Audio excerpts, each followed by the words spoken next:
Hello everyone, I thought we would do something different today and go over the basic rules for Dungeons and Dragons. I know a lot of folks are going to get into the game for the first time this past year, and I thought it might be fun to go over the rules. These are the publicly available rules, available in D&D Beyond, and I think Wizards has a PDF you can download. So this is nothing that you have to pay for, but if you want a read-through of it, let's go ahead and hop right in. Your first step in playing an adventure in the Dungeons & Dragons game is to imagine and create a character of your own. Your character is a combination of game statistics, role-playing hooks, and your imagination.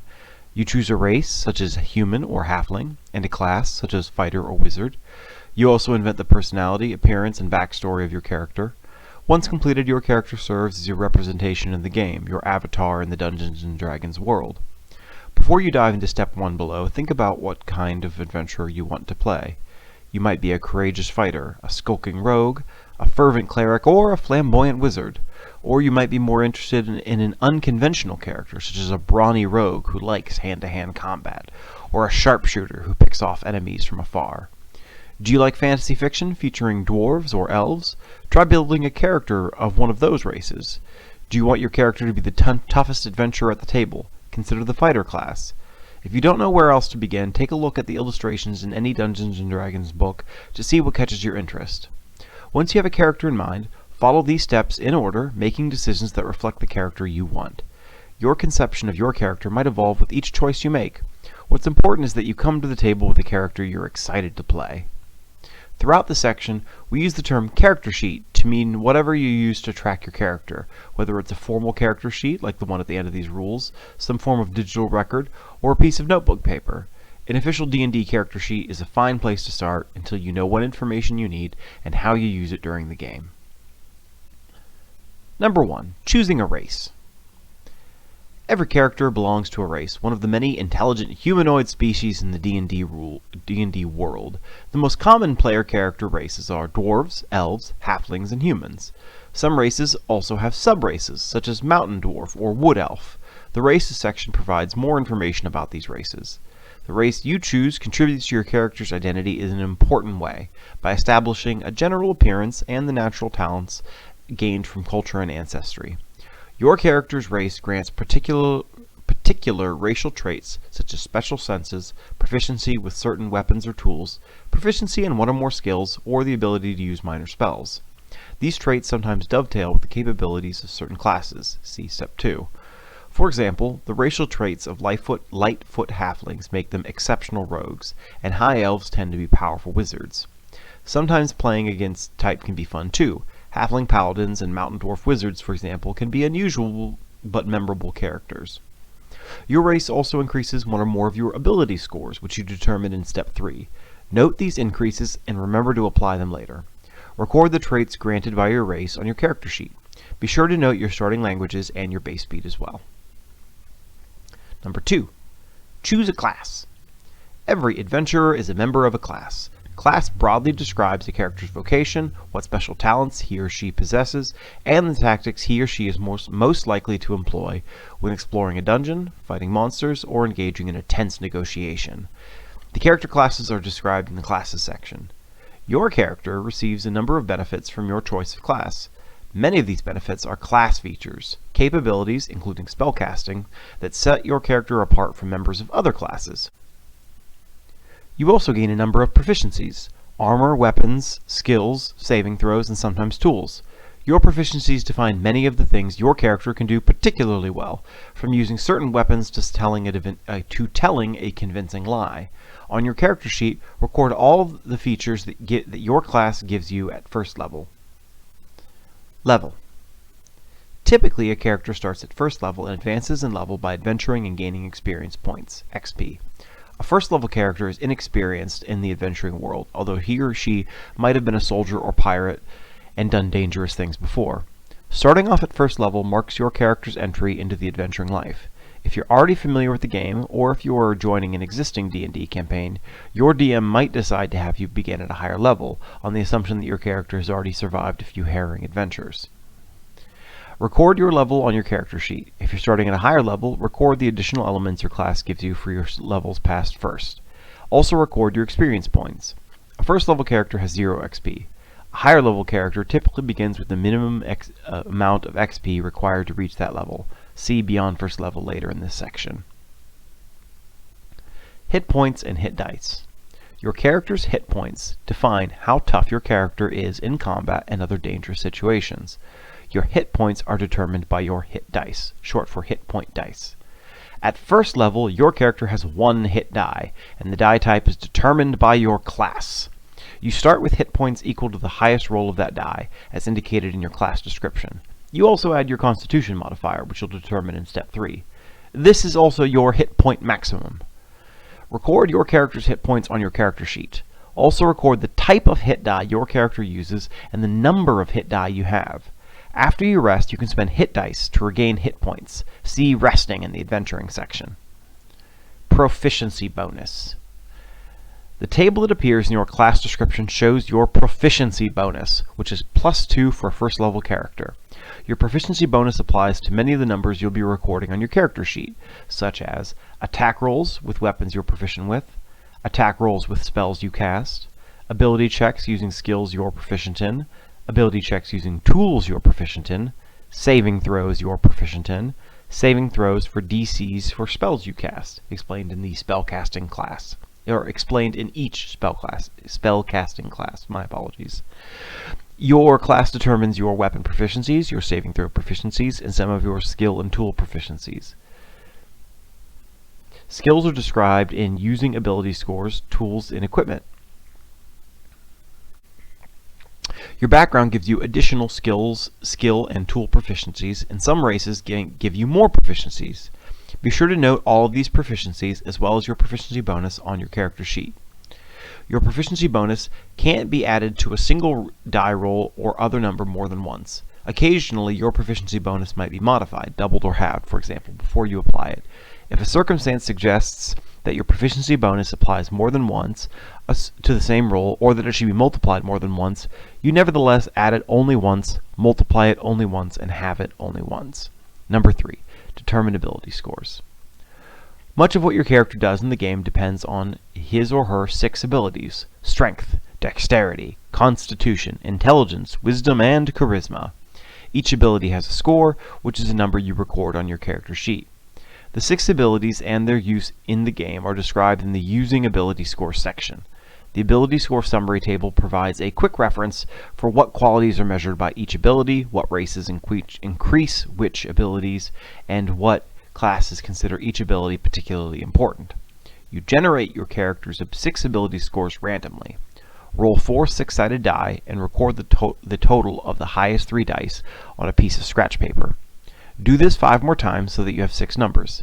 If you want to save time or don't like the idea of randomly determining ability scores, you can use the following scores instead: 15, 14, 13, 12, 10, 8. Now take your 6 numbers and write each number beside one of your character's 6 abilities to assign scores to Strength, Dexterity, Constitution, Intelligence, Wisdom, and Charisma. Afterward, make any changes to your ability scores as a result of your race choice. After assigning your ability scores, determine your ability modifiers using the Ability Scores and Modifiers table. To determine ability modifier without consulting a table, subtract 10 from the ability score and then divide the result by 2, round down. Write the modifier next to each of your scores. Describe your character. Once you know the basic game aspects of your character, it's time to flesh him or her out as a person. Your character needs a name. Spend a few minutes thinking about what he or she looks like and how he or she behaves in general terms. Using the information in the Personality and Background section, you can flesh out your character's physical appearance and personality traits. Choose your character's alignment, the moral compass that guides his or her decisions, and ideals. The Personality and Background section also helps you identify the things your character holds most dear, called bonds, and the flaws that could one day undermine him or her. Your character's background describes where he or she came from, his or her original occupation, and the character's place in the D&D world. Your DM might offer additional backgrounds beyond the ones provided in the Personality and Background section, and might be willing to work with you to craft a background that's a more precise fit to your character concept. A background gives your character a background feature, a general benefit, and proficiency in 2 skills, and it might also give you additional languages or proficiency with certain kinds of tools. Record this information along with the personality information you develop on your character sheet.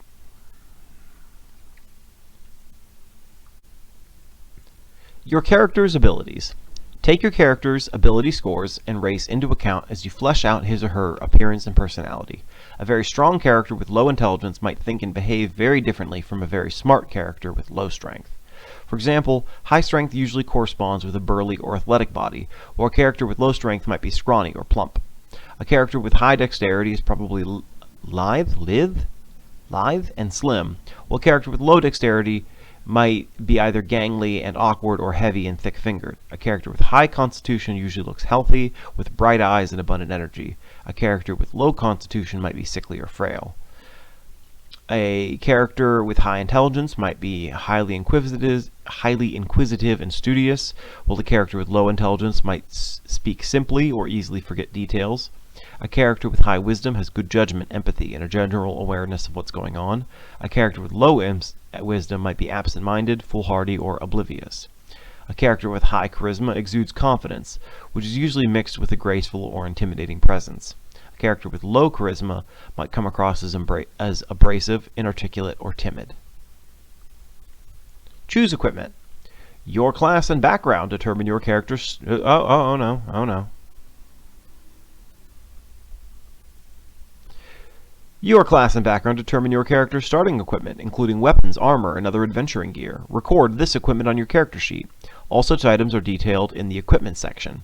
Instead of taking the gear given to you by your class and backgrounds, you can purchase your starting equipment. You have a number of gold pieces, GP, to spend based on your class, as shown in the equipment section. Extensive lists of equipment with prices also appear in that section. If you wish, you can also have one trinket at no cost. See the trinkets table at the end of the equipment section. Your strength score limits the amount of gear you can carry.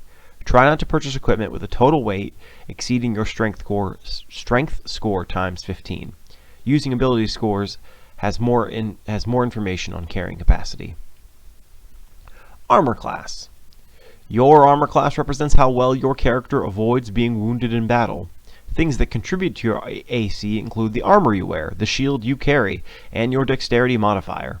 Not all characters wear armor or carry shields, however. Without armor or a shield, your character's AC equals 10 plus his or her dexterity modifier. If your character wears armor, carries a shield, or both, calculate your AC using the rules in the equipment section. Record your AC on your character sheet. Your character needs to be proficient with armor and shields to wear and use them effectively, and your armor and shield proficiencies are determined by your class. There are drawbacks to wearing armor or carrying a shield if you lack the required proficiency, as explained in the equipment section. Some spells and class features give you a different way to calculate your AC. If you have multiple features that give you different ways to calculate your AC, you choose which one to use. Weapons. For each weapon your character wields, calculate the modifier you use when you attack with the weapon and the damage you deal when you hit. When you attack with a weapon, you roll a d20 and add your proficiency bonus, but only if you are proficient with the weapon, and the appropriate ability modifier. For attacks with melee weapons, use your strength modifier for attack and damage rolls. A weapon that has the finesse property, such as a rapier, you can use your dexterity modifier instead. For attacks with ranged weapons, use your dexterity modifier for attack and damage rolls. A melee weapon that has the thrown property, such as a hand axe, can use your strength modifier instead. Come together. Most D&D characters don't work alone. Each character plays a role within a party, a group of adventurers working together for a common purpose. Teamwork and cooperation greatly improve your party's chances to survive the many perils in the worlds of Dungeons & Dragons. Talk to your fellow players and your DM to decide whether your characters know one another, how they met, and what sorts of quests the group might undertake. Beyond first level. As your character goes on adventures and overcomes challenges, he or she gains experience, represented by experience points. A character who reaches a specified experience point total advances in capability. This advancement is called gaining a level. Class features and hit dice.